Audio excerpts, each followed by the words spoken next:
Welcome to The Explainer. Today we're digging into the actual blueprint of a successful startup. We're going to break down what really makes a company ready for serious investment. And I mean moving way beyond just having a great product. So let's just dive right in with the one question every single founder really needs to be asking themselves. Because, being investor ready isn't about flashy growth charts or a cool app that's getting some buzz. No, it's about something way more fundamental. Look, most founders are, and hey, it's understandable. They're laser-focused on what you see on the left. Build the product, push for growth, get that next round of funding. But look at what the serious investors are focused on. They're looking deeper. They're trying to see the actual bones of your company, the structural foundation that everything else gets built on top of. And this gap in focus, it leads directly to a really common and often fatal problem we call the growth trap. This is where that early, exciting success can actually hide some deep, pretty scary flaws. Think of it like this. You can build a beautiful, impressive house really fast on a foundation of sand. From the outside, it looks incredible, right? But the moment you try to add a second story, the second you try to scale, the whole thing becomes totally unstable and, well, it risks collapse. That's the growth trap. So how do you avoid this? How do you build on solid rock instead of sand? Well, the key is to understand what investors are really betting on. And spoiler alert, it's probably not what you think. This right here, this quote, reframes the entire mission of a startup. Your job isn't just to build a product that works. It's to design an entire system, a business machine that is built to grow predictably and efficiently. In other words, a scalable system is a company that has been intentionally designed right from day one to handle the pressures of growth. It's got clear ownership, defined leadership, and solid frameworks.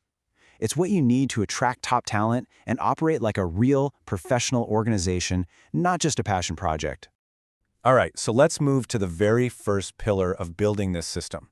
It all starts with the people, figuring out who owns what and who does what. From an investor's point of view, this stuff is completely non-negotiable. You need clear equity splits, vesting schedules to make sure founders earn their shares over time, and an option pool to attract future talent.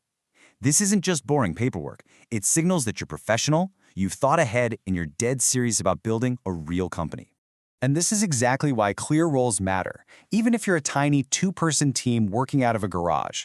The moment you move from chaos to clarity, when everyone knows exactly what they're responsible for, decisions get made faster, work gets done more efficiently. It's simple. Clarity equals speed. Okay, next up, let's look at the operational engine of your startup. This is the tech that powers your product, and, just as important, the official frameworks that hold the whole company together. This is all about foresight. It's the difference between building some tech for a quick launch versus architecting a system that won't require a costly, painful, and super time-consuming rebuild the moment you start seeing real success. Investors want to see that you've planned for that success. You can think of this as the essential hygiene for your company. During due diligence, believe me, investors and their lawyers are going to scrutinize every single detail. Any messiness around who owns the intellectual property, the code, the brand, or what's in the agreements, it's a massive red flag. And finally, your scalable system, it needs a dashboard. You have to be able to prove that your business model actually works. And you know what? The only way to do that is with data.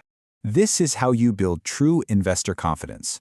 When you can show exactly how much it costs to get a new customer, prove that those customers are actually sticking around, and then demonstrate positive unit economics, meaning you make more money from a customer than it costs to get them, you're not just telling a story, you're proving your machine actually works. So the ultimate takeaway here is this. Architecting your company's structure, all that stuff like legal docs, equity splits, clear roles, it isn't boring bureaucracy. It is the single most important strategic work you can do to build a foundation for growth, attract the best people, and give your startup a real shot at long-term success. And that's really the question that separates the startups that last from the ones that don't. Is what you're building sitting on a solid foundation, or is it just a fantastic idea? Thanks for joining this explainer.